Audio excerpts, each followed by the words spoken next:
Right, శిల్పకళా వేదికలో Padma award గ్రహీతలకు ఆత్మీయ సన్మానం జరిగింది. ఈ కార్యక్రమానికి సీఎం రేవంత్ రెడ్డి, ఉప ముఖ్యమంత్రి భట్టి విక్రమార్క, అలాగే మల్లు భట్టి విక్రమార్క, అలాగే పద్మ అవార్డు గ్రహీతలు 6 హాజరయ్యారు. ఈ విధంగా వెంకయ్య నాయుడు, పద్మ విభూషణ్ అవార్డు గ్రహీతలైన వెంకయ్య నాయుడు, చిరంజీవిని, అలాగే సమ్మయ్య, స్థపతి వేణు ఆనందాచారి, దాసరి కొండప్ప, హరికథా గాయనిగా ఉమామహేశ్వరి, అలాగే విఠలాచార్యులకి సన్మాన కార్యక్రమం జరిగింది. వందలాది చప్పట్లు. ఈ జై చిరంజీవ అనే నినాదం ఈరోజు ఒక చిరంజీవి గారికే కాదు, కళ్ళలన్నీ చిరంజీవంగా ఉండాలి అనే ఒక అభినందనగా, మరి సహృదయాల ఆశీస్సుగా భావించాలి. ఇప్పుడు ఎవరిని చూస్తే మనకు ఒక సెలబ్రేషన్లా ఉంటుందో వాళ్ళనే సెలబ్రిటీ అంటాం. సో ఇంతమంది సెలబ్రిటీస్ ఒకేసారి వేదిక పైన ఉండడం ఆనందంగా భావిస్తూ పద్మశ్రీ అవార్డు గ్రహీతల క్లుప్త సుందర, అదిగో పెద్దలు గౌరవనీయులైన హనుమంతరావు గారు వేదికపైకి వేయించేసి వెంకయ్య నాయుడు గారిని పుష్పగుచ్చంతో అభినందిస్తున్న దృశ్యాన్ని చూస్తున్నాం. పెద్దలు హనుమంతరావు గారికి నమస్సులతో పద్మశ్రీ అవార్డు గ్రహీతల స్పందనలు. గడ్డ సమయ్య గారు కొన్ని గంటల పాటు పాడగలడు, కానీ ఇప్పుడు కొన్ని సెకండ్లలోనే పాడి ఆ గంటల మాధుర్యాన్ని మనకు అందింపజేస్తారు. ఏమి ఇట్టి శృంగారమైనటువంటి అరణ్యములోన చెలులతో అలరాడుచున్నది యువతి ఇంతి. ఎన్నడూ చూడని లావాణ్యం, ప్రాణం పోసిన బంగారం బొమ్మ, మెరుపులు నేర్చిన మెరుపు తీగ, అవన్నీ తలానికే అవతరించిన అప్సరస ఎవరు? ఆ దివి నుండి భూమికి దిగి వచ్చిన అప్సరసయ, మదన మనోహర సుందర నార్య, మయూరాల నర్తకివా, కోకిలకే గలమిచ్చిన కలకంటివా సుందరి. యవనమాత వ్యర్థముగా, యవనమాత వ్యర్థముగా ఎందుకు గడిపెవు మోహనాంగి, మహా జవ్వని వై ఒంటరిగా ఉండనేలా, ఆ పువ్విలి కాడు బాణమును పూనియు నిన్ను గనివేయుచుండెనా, పూల తోటలోన దవ్వున చేరుమి తరుణీమణిరో.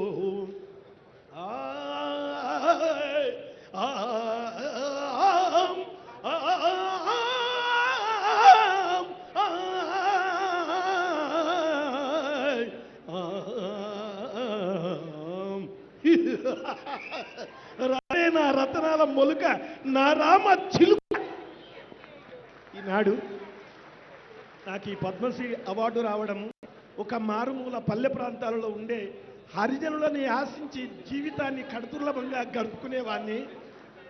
మరి ఈరోజు మన బడుగు బలహీన వర్గాల ఆశాజ్యోతి, మన ప్రియతమ నాయకులు, రాష్ట్ర ముఖ్యమంత్రి వర్యుల చేత నాకు ఈ అవార్డు రావడం చాలా ఆనందంగా ఉంది. అదేవిధంగా మంత్రివర్గానికి మరియు అందరికీ నా కళాభివందనాలు తెలుపుతున్నాను. సమ్మయ్య గారికి ధన్యవాదాలతో, శిలలపై శిల్పాలు చెక్కినారు మనవాళ్ళు, సృష్టికే ఒక కొత్త అందాన్ని తెచ్చారు అన్న పాట అందరికీ తెలుసు. అలాంటి శిల్పి స్థపతి వేలు ఆనందాచారి గారి క్లుప్త సుందర సందేశం. సభకు నమస్కారం. గౌరవ ముఖ్యమంత్రి వర్యుల వారికి, సభలో ఆశీర్వదించినటువంటి మంత్రులకు, ఎమ్మెల్యేల అందరికీ కూడా మొట్టమొదట వాళ్ళందరికీ కృతజ్ఞతలు తెలియజేసుకుంటూ, ఈ యొక్క మన తెలంగాణ ప్రభుత్వం వారు మన కళాకారులను ఏదైతే ఈ వికసించే ఈ పద్మాలను వాళ్ళు ఏ విధంగా అక్కను చేర్చుకొని అట్టడుగున ఉన్నటువంటి నైపుణ్యం కలిగినటువంటి కళాకారులను పైకి తీసి వాళ్ళందరినీ గుర్తించినటువంటి మన గౌరవ ముఖ్యమంత్రి వారికి అనేకమైన శతమైన నమస్కారాలు తెలియజేసుకుంటున్నాను. వారు మరింకా ఈ యొక్క కళాకారులను, శిల్ప కళాకారులను అభివృద్ధి పథంలో నడిపించడానికి వారి యొక్క కృషి.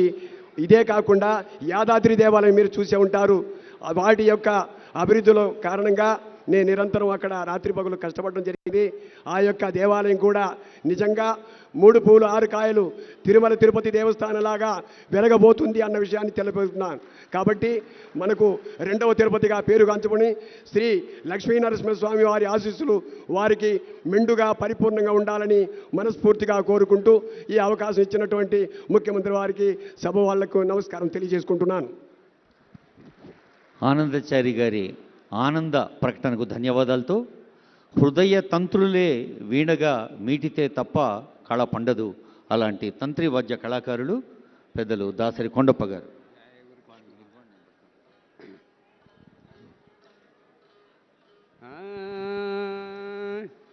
ఘనమైన ఎరుక గండి దాటిన వాడు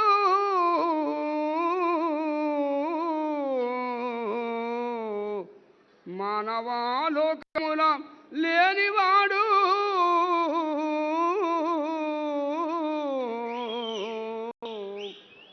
కామంబులన్నీయు కడకు దిమ్మినవాడు ఆశపాశములోన పడగబోడు రాగద్వేషములన్నీ త్యాగి అయ్యినవాడు ఉండి లేనివాడు దండివాడు వసుదలోన మాయ గెలిచిన వాడు మాన్యుడతడు పరమ గురు రాయ బలి బలి పాపరైత దాసరక్షణ సద్గురు దేశికేంద్ర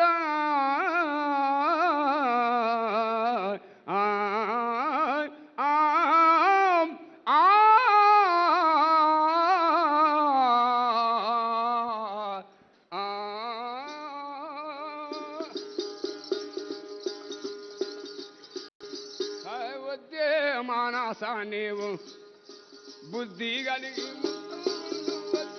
మానసా నీవు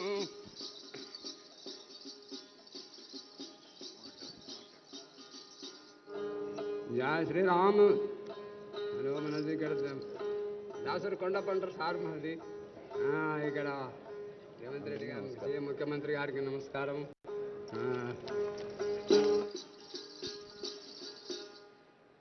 ధన్యవాదాలు.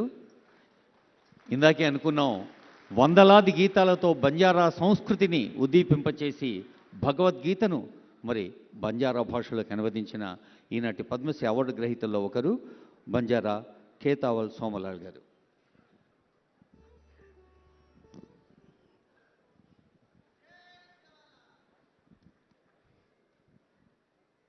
सामलोर भाईन सगा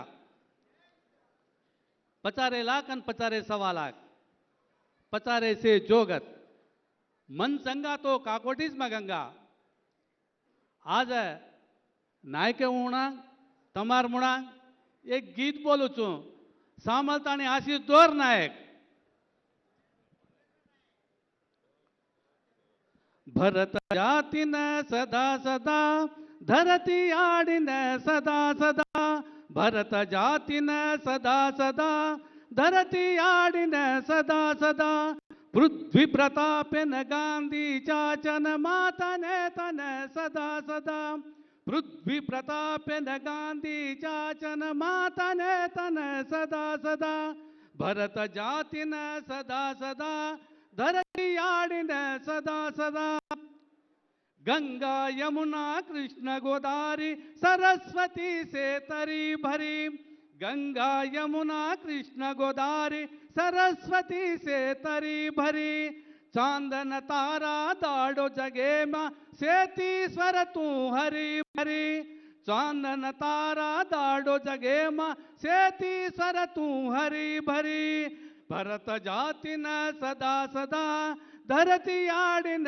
सदा सदा विंध्य हिमालय जीतर बोट्टु कन्याकुमारी काश्मीर गेट्टु विंध्य हिमालय जीतर बोट्टु कन्याकुमारी काश्मीर गेट्टु ग्रंथु खुराना बाइबल गीता एक्क जराता एक्क जदाता ग्रंथु खुराना बाइबल गीता एक्क जराता एक्क जदाता भरत जातिना सदा सदा ధరతియాడిన సదా సదా हिंदू मुस्लिम क्राइस्तव सिक्खु हमसे हिंदुस्तानी हिंदू मुस्लिम क्राइस्तव सिक्खु हमसे हिंदुस्तानी हमसे हिंदुस्तानी हमसे हिंदुस्तानी हमसे हिंदुस्तानी हमसे हिंदुस्तानी भरत जातिन सदा सदा धरतियाडिन सदा सदा भरत जातिन सदा सदा जय हिंद వారి గొంతెత్తి పాడిన పాటలోనే గుండె మాట్లాడిన మాటలు ఉన్నాయి. కేతా సోమ్లాల్ గారికి ధన్యవాదాలతో కూరెళ్ల వెంకటాచారి గారు 8 దశాబ్దాలు దాటి ఇప్పుడు 85వ పడిలో ఉన్నారు. అయితే 86 నేను ఒక సంవత్సరం తక్కువ చెప్పానని ఫీల్ అవుతున్నారు. 86వ ఏట కూడా ఇంత ఉత్సాహంగా మారుమూలలో మహాగ్రంథాలయం అనేది వారి జీవితం ప్రారంభించారు. సభకు నమస్కారం. ఈనాడు రాష్ట్ర ప్రభుత్వం సత్కారం ఇచ్చి గౌరవించినందుకు ముఖ్యమంత్రి గారికి, మంత్రులకు అందరికీ కూడా నా హృదయపూర్వక నమస్కారాలు. నేను పల్లెటూరు ప్రధాన క్షేత్రం పల్లియలోనే పుట్టి తిని పల్లియే నన్ను పెంచే పల్లియే ఇల్లును వాకిలిని కలిమినిచ్చి బతుక్కు మెరుంగు పెట్టే ఆ పల్లియ అమ్మ ఆవరచు పలుకులు పలకగా నేర్పించే నా పల్లియే నాకు దైవతము ప్రాణము ఓ ప్రభు విఠలేశ్వర అని నా శతకంలో చెప్పుకున్నాను. నా జీవితం అంతా పల్లెటూరు.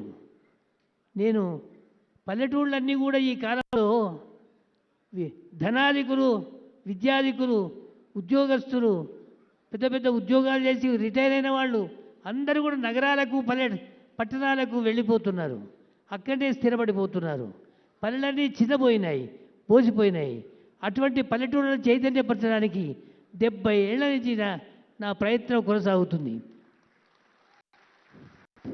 స్కూళ్ళు పెట్టాను, పత్రికలు పెట్టాను, సాహిత్య, సాంస్కృతిక, ఆధ్యాత్మిక, విద్య, సామాజిక రంగానికి సంబంధించిన భారతల పేరు మీద రకరకాల సంస్థలు పెట్టాను. ఈ ప్రయత్నం కొంత ఫలించింది. అది కాకుండా ఈ మధ్యకాలంలో మారుమూలలో మహాగ్రంథాలయం అని ఓ పెద్ద గ్రంథాలయం పెట్టాను. నా ఇల్లే గ్రంథాలయంగా మార్చాను. చాలామంది ఇప్పుడు దానివల్ల ఉపయోగపడింది. ఇప్పుడు కొంతమంది నా శిష్యులు, శ్రేయోభిలాషులు, ద్రవ్యదాతలందరూ కూడా సహకరించగా 2 అంతస్తుల మేడతో 2 లక్షల పుస్తకాలతో ఇప్పుడు గ్రంథాలయం నడుస్తుంది. ఆ గ్రంథాలయం ద్వారా పరిశోధక విద్యార్థులు ఇప్పటికీ మన దేశం అంతర్జాతీయంగా పేరు తెచ్చుకున్నది. అటు బెంగళూరు వాళ్ళు, ఇటు అస్సాం వాళ్ళు, అటు అమెరికా వాళ్ళు, ఇటు ఆస్ట్రేలియా వాళ్ళు చాలామంది నా గ్రంథాలయం గురించి మాట్లాడారు. ఆ గ్రంథాలయం ఇప్పుడు 2 విభాగాలుగా, ఒకవైపు గ్రంథాలయ నిర్వహణ, ఒకవైపు గ్రంథాలయ ఉద్యమం. గ్రంథాలయ నిర్వహణలో భారతదేశంలో విశ్వవిద్యాలయాల్లో ఎన్ని విశ్వవిద్యాలయాల్లో తెలుగు శాఖలు ఉన్నాయో అందరూ కూడా పరిశోధనకు పల్లెబాట పట్టారు.